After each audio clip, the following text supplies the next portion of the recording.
Hello everyone, this is Friendly Cat. We're going to be doing our Hearts of Iron 4 achievement guide and playthrough with Mexico. Mexico is one of my favorite countries. I think it's a lot, maybe yours as well. We're doing 3 achievements: Sunset Invasion, which is control a province in Europe with a port; the Revenge of Montezuma, restoring the old borders with USA as Mexico; and the fun one, the new home of the revolution. As Trotsky, we need to puppet the Soviet Union. That's kind of hard to do because as the game currently plays out, Trotsky will get assassinated in early 1941, even if he's the leader of Mexico. So we will be on the clock. We need to puppet the Soviet Union by early 1941, February, March at the latest. I think we can do that. We'll just have to work very hard. After we take that plan of Agua Prieta, we want to exile Calles for the political power issues. Right now we're suffering a political power malice. Then we'll be heading down toward the red shirts because we want to continue eventually all the way down to taking those war justification. We also want to keep an eye on those 2 revolutions. One will pick up if we don't take care of one of our generals, which we will be taking care of, Sadea, and the other is the Catholic Church revolution. We're gonna take care of that. We will actually deal with that revolution. When we get this decision, we want to stay as the atheist. We want that civil war. So take the second option. Burn in the bad place, you bad man, and we'll just take the political power, keeping an eye on the revolutions. When Trotsky comes, we will take the bottom option. We want him to be in the government. The other 2 options might not be bad in other games, but in here we want to take Trotsky. And then we will also select him as the chief army military staff for his Communist Party gain and his army XP. We're going to continue down the chain of focus tree train all the way down that bottom right side. And what you're seeing here right now is all the way down to the coastal defense plan. That's the focuses. We'll take one after another. And then after that, we'll head to march southwards to our justification focuses. The Civil War. We want the Civil War, partially because most of the good focuses that I see are will kind of push us into an atheist state anyway, which will push us into the Civil War. So let's just live with it. This may look difficult, but it's not that bad. Just prepare your troops, recruit them, take your time, be cautious, be aware that even though because we destroyed our troops or disbanded them, we have no soldiers or divisions. They do, and they're marching towards you. Making you a little nervous? Yeah, it makes me a little bit nervous to see them marching unopposed toward our capital. But just take your time. Know that when the troops are eventually available for deployment, you're going to choose provinces or step by step or states step by step so that we can plan for an encirclement and a quick end to this civil war. Even though they're in Mexico City and Monterrey is our capital, don't worry, you're going to be okay. We're going to be deploying cavalry to run around those enemy divisions, and then infantry to destroy them when they are encircled. Notice I haven't really taken a lot of time on this part because individual placement of divisions in my run looks like this, but for your run, they might not take Mexico City, they might attack from a different direction, and you just want to put your troops up on the border. We'll also take proper heritage, partially because we want to prepare our police division, no military police division for later on when we do get military police, but for right now we'll be forming a few cavalry divisions. We're going to form a cavalry 1 battalion, and because we have that military heritage, it costs us no army XP. We'll also build a 6-width cavalry 3 battalion as a very light scout, and last but not least for the army, a 12-width 6 battalion, which is basically it's a scout division without engineer or support artillery. And now the police no MP, which is a pretty badly named division. I don't know why I keep using it, but we're going to fill it up with cavalry battalions and later on add a military police support company when we get it. This is what it's going to look like as you race your cavalry down and around the enemy troops. They're going to get encircled, and you're going to micro your little troops, control them around. Your goal is not to defeat them or even really fight them with your cavalry, simply avoid them when possible and go around them so that your infantry can take them out, because their infantry are slower than obviously your cavalry. Well, soon enough you should be looking at a battle looks something like this. You may inadvertently find yourself attacking them, but without too much effort, you'll regain your original territory, and that ends the civil war. Now you can comfortably go to the atheist state, and you'll take the 5% stability, but also take, I think it's a 20% factory output, which is pretty nice. And in any case, it's really hard for me to see a way to pursue all of the good communist focuses without pushed into an atheist state, so I might as well just take care of that civil war. We're going to be making, of course, 27 with. At this point, I don't have the support equipment or the support technology for engineers, so it's a support artillery. That's okay, they'll still do okay. Now that we've completed march southward, we're going to complete or move on the way to take the rest of the focuses for justifying war goals. We will not take the focuses that let us core. Marching southward. We are literally going to march southward. Guatemala will fall without too much trouble, as will most of the other countries. El Salvador is a little more difficult. I'm not sure how they managed to get such a large army, but you will have to put a large number of force on them, and because of the combat width issues, it's not a bad idea to head east toward, I think that's Honduras. Head east toward to open up combat width as necessary. In this run, we didn't need it, but be prepared. So El Salvador and Honduras will quickly go to the peace treaty and annex them. Continue heading south. With army experience, let's build some interwar tanks. Interwar tanks are just fine for our purposes. I tend to like that fuel drum on the back for infantry divisions. Gives them just a little bit more fuel when they're fighting, but if you don't want to use it, you don't have to. After we've taken unify the central part of Mexico or Central America, we're going to be heading on to taking eventually both of the focuses that let us continue to justify. We're going to take all three of those focuses to take the Caribbean, Northern South America, and Southern South America. Panama's not too bad, presuming that you research naval invasion. And with that, we've taken, I think, technically all of Central America. The invasion into Venezuela is the first of our challenging invasions. Usual naval invasion, land on the port, land next to the port, and be confident that your troops are strong enough. We will also be taking a superior firepower. That is by far, I think, the best, the most powerful army doctrine.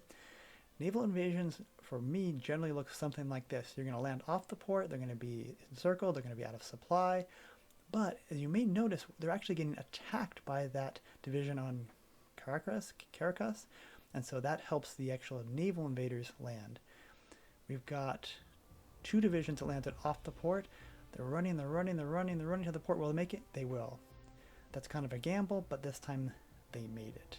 And with that, Venezuela has reached its end, and we're well on our way to defeating the remaining countries in South America. With Venezuela done, it's on to Colombia. Colombia is located right next to us with a large border, which makes it relatively easy for us to just push on through and quickly take their capital, and we'll take some ships along with it. Onto a double attack, both Ecuador via land and Haiti via naval invasion. I'm pretty proud of myself. I think I can take on both two separate attacks at the same time, a land invasion and then manage a naval invasion. That's pretty far away, and I won't lose any troops there. Oh, it looks like we've got a double capitulation. Didn't try to do it that way, but pretty cool when it works out, because then they end up both in the peace conference at the same time. We'll take them both out and prepare to move on. Let's upgrade to our first tank division. For enemy units that lack piercing, this effectively quadruples the effectiveness of that 27 with, which is exactly what we need. We're going to take out the Dominican Republic relatively easily with that nice little land border, and then prepare for Cuba. Cuba has some defenses, but we'll land again next to the port, on the port. We'll take the risk that we fail the port invasion, but it's a risk we're willing to take because it allows us to have a little bit quicker naval invasion, or at least a more likely chance of long-term success. In the south, it looks like we're having trouble with both of our naval invasions. After we've taken the last of the focuses that for justifying on countries, we're going to go pick up a third research slot. For me, I'm going to head down that right side towards state education, so I pick up some base support, base stability, base war support, and then eventually we do want that third research slot. Invading Cuba is not too bad. Even though our southern invasions failed, we took enough victory points to put them into the peace conference. That's the last of the Caribbean nations under our control. On to Peru. You may notice that our divisions on the east part of the invasion are actually off the border. That's because we want Peru to kind of move to the north. Again, we will take that bait of landing, or the chance of being attacked by landing next to the port. Here we go. We did bait that port defender into attacking us, which makes it that much easier for the actual naval invasion.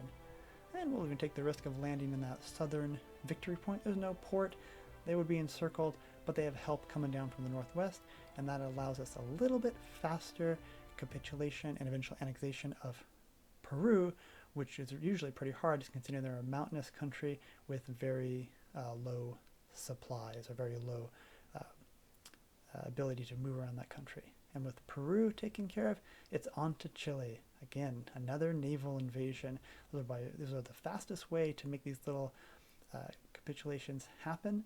We're going to land off in actually separate areas, and it looks like again we managed to bait a port defender into attacking one of our land units, the ones that landed next to the port, which means the divisions that are actually proceeding along the port invasion actually have that much of an easier time, and with that, Chile is ours. Too easy. Oh, looks like we can't quite take everything. Oh, looks like we don't have enough victory points to take all of their ships. That's interesting. I do like the new peace conference's ability to take ships, but it looks like in this case we just didn't have enough land combat. No worries. On to, I think that is Bolivia next. Bolivia is again a large land border. At this point our army is getting larger by the moment, so we'll quickly capitulate them and add them to our growing empire. On to Venezuela. Venezuela will also be taken by naval invasion into Buenos Aires. Very quick, very easy. No need to make this a very painful affair. And here we go. Stop. No, we don't go. Oh, looks like we lost naval superiority. Looks like Argentina's fleet is just a little bit bigger than ours, so we're not able to naval invade around. That's alright. We'll just walk through the country. You know, that's often how we have to do it around here, and that's just fine. Probably should have put some troops on our southern border. I just thought we'd have a quick naval invasion, but we're still able to move through using 6 with cavalry to proceed to areas that are uncontested, and they actually have the honor of taking Buenos Aires. Good job, fellas, because after Buenos Aires is taken, Argentina falls. That's the last of the major South American countries, so we'll take the other 2 as well. And then look over. Oh, we have been a very busy little bee. I think technically we might have taken more countries than Germany did historically during World War II, before, of course, their eventual collapse. I'm pretty proud of this little country. Very powerful focuses. I think it's 4 or 5 that allow all of these quick captures and very little world tension, which means we can now justify on the Philippines. And because Trotsky has a very fast justification, and our country also has a justification bonus, it's an only quick 75 days. USA, here I come. With the completion of that third research slot, again, we have open options, a couple of different options. We can go get a 4th research slot. We can pick up some population. For this run, I'm eventually going to take National Bank and then head down that left side to pick up additional population. But really, you could do different things if you want to. On to the United States. They may seem difficult, and they certainly are. They certainly are more powerful than we are, but it looks like they've got a couple divisions in Panama, and we'll defeat them, which is quite a large relative size of their army. And once we can push through even the slightest bit and start to get encirclements, our number of divisions, I think, might outnumber them, so we can break free, send those 6 with cavalry on the loose. As much as possible, they're not designed to fight, they're designed to encircle, and then we bring in the infantry, generally to railroad them in or strategically redeploy them in, for them to either take key parts like supply depots or to finish off encircled enemy divisions. And it's not going to take that long before you've got open ground ahead of you in the United States. In 1939, they just don't have the army, the number of divisions to guard all of their borders. And here it even is a 6th width cavalry. Seems very weak, but not too long before we'll be heading into Newark, and New York. Just about in time for Germany to declare war on Poland, the United States. And with them taken care of, I think we've already completed the earlier achievement to Revenge of Montezuma, I think. Now, what we're going to do is take out the Allies. We're going to do it by naval invading in France. Yes, we've already demonstrated we can naval invade. We're going to attack France and take out the Allies as we prepare for war with the Soviet Union. Unfortunately, we couldn't get naval superiority, so we'll have to settle for an island in the Sargasso Sea. But that's alright, it's just a step-off point, just to make it a little bit easier for our fleet to move a little bit toward the middle of the Atlantic. We're struggling here with naval superiority to get across the Atlantic, but Canada fortunately gives us a little bit of a diversion. We will also be continuing on our collab government, and the reason we're taking care of that is, of course, because that makes it just a little bit easier to capitulate the Soviet Union, because we are again on that clock. Oh, look at this, we love it! All these naval invasions, we have naval superiority. That's what we're seeing here. We're not seeing any red indications of you do not have naval superiority. Yes, if we can just hold it for a few more days, we can cross the Atlantic. And we do. I think we actually lost it, and then we regained it momentarily. All we need is a tick. See, some of the sea zones, we don't have it, but others we do. Alright, it looks like Great Britain had a little piece of Central America, but the naval invasion is on. We've taken, again, it seems like we always seem to land next to the port before we land on the port, but Plymouth is ours, and with that, England is effectively taken care of. It may not seem like it yet, but we've also landed up by Liverpool, and we're just being greedy and sending troops all around. Hopefully no one gets destroyed or encircled. I mean, some get encircled, but hopefully we'll be able to save them, because we certainly don't have the divisions. Oh no, we're going to lose one. Oh, due to stupidity and greed. Oh, we should be able to rescue him, right? Yep, there we go. We just pop. Hours away from rescue, but that's okay. And just like that, we've taken out the Allies, which makes Germany that much easier to attack the Soviet Union. Well, also gives us some resources as well. Not too bad. Okay, let's just clear this up, take a last few areas for myself now that all the good stuff's been taken.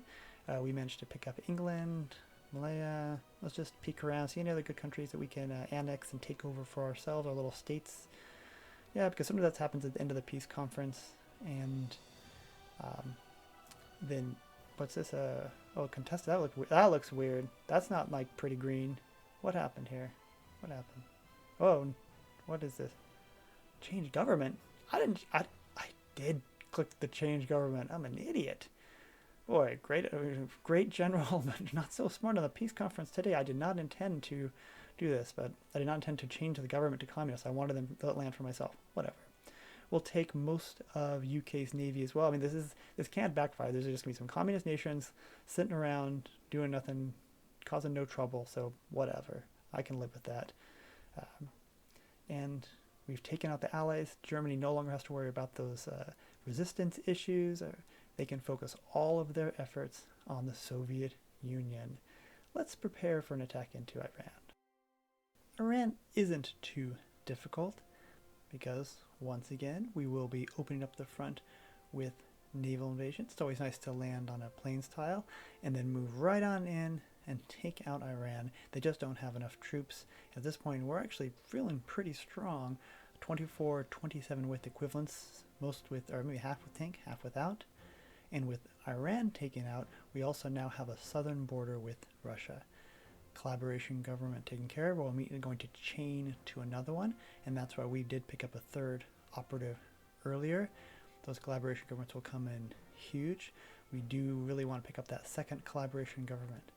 And look at those naval invasions. I do love my naval invasions, and particularly with that advanced 1940 naval tech. We're landing all over the place, all over, not even near ports. We're trying to form a chain because I'm not sure how hard it will be to take Leningrad. We're also going to move up north into Baku and then eventually connect the railway there so we got some supply. Feeling pretty good about this. Let's do keep an eye on, because we don't really have that many troops in Iran, but with a little bit of effort, we'll have taken enough ports. We've taken Leningrad, and the Soviet Union is actually still at war with Finland, so that's going to help us out. We'll put them into a pocket and move on out. We're feeling pretty good. Oh, look at this. Oh no, I didn't pay attention to the naval invasion I had going on, and so the actual attack on the port, those that failed, okay, that's okay. We can still make it. We can still make it. Maybe low on supply. We can make it. You can make the port. These guys aren't going to die in Russia, are they? Yeah. Oh no. Okay, that's okay. Green bubble. No, they're gone. They're gone. Oh yes. Nothing that quite as funny as seeing lots of pockets, or a few pockets, I should say, and trying to get the colors of the divisions different enough from each other to tell who's attacking where. More pockets, more encirclements. Oh, that's a nice little encirclement down there. Russia really is putting up a good fight. I'm not sure what exactly is going on. It's still early 1940. They're attacking Finland and me, but they're actually doing quite well for themselves. We do have a lot of troops. Here's one of our 1940 fighters. As usual, mixed-use casts. We'll put self-sealing air tanks, armor plates, and eventually we'll put another level when we get good enough engine power. German Reich has declared war on Soviet Union. That's what we've been waiting for. That does seem to happen in late July, early August, and because the Allies are gone, Germany has no problem. They can go right after Russia. What happened? Oh, someone joined the Comintern? No, not the British Union. My misclick seems to have may have dire consequences for us. They're not quite in the war yet. They're right next to Mexico. Oh no, now they've joined the war. I have nobody at home. This could be dire. That misclick may actually have costed me the run. Obviously it didn't cost me the run, a spoiler alert, but this is disastrous. The whole purpose of taking out the Allies was so that Germany wouldn't have to worry about a communist Britain. And even though they're mostly gone, it's still problematic. We're doing pretty well over in Iran. Definitely having some trouble with Russia, but we're also continuing to move out, getting pockets here and there. It's always nice to finally connect up with the German front. That's a good sign. And yeah, sure enough, British Communist Britain on the loose again in, is it Belize, I think? My goodness gracious. Such foolishness. But Moscow is ours. And with Moscow and Leningrad, we're well on our way to capitulating it to the Soviet Union. Germany is still moving east. We're still pocketing Russian soldiers. Finland is still attacking in the north. So I'm pretty confident at this point. It's only September. I've got a couple months to go. At this point, cavalry have now broken loose. When you're in the situation against the Soviet Union, you may know from my other videos, just let the cavalry run loose. They don't use supply. They're extraordinarily fast. We finally managed to break out of that Baku area. Soviets, again, were very, very feisty in that area, and actually were threatened me quite a bit. And the last of that little British pocket is taken out. They still have a little part of another part of my country.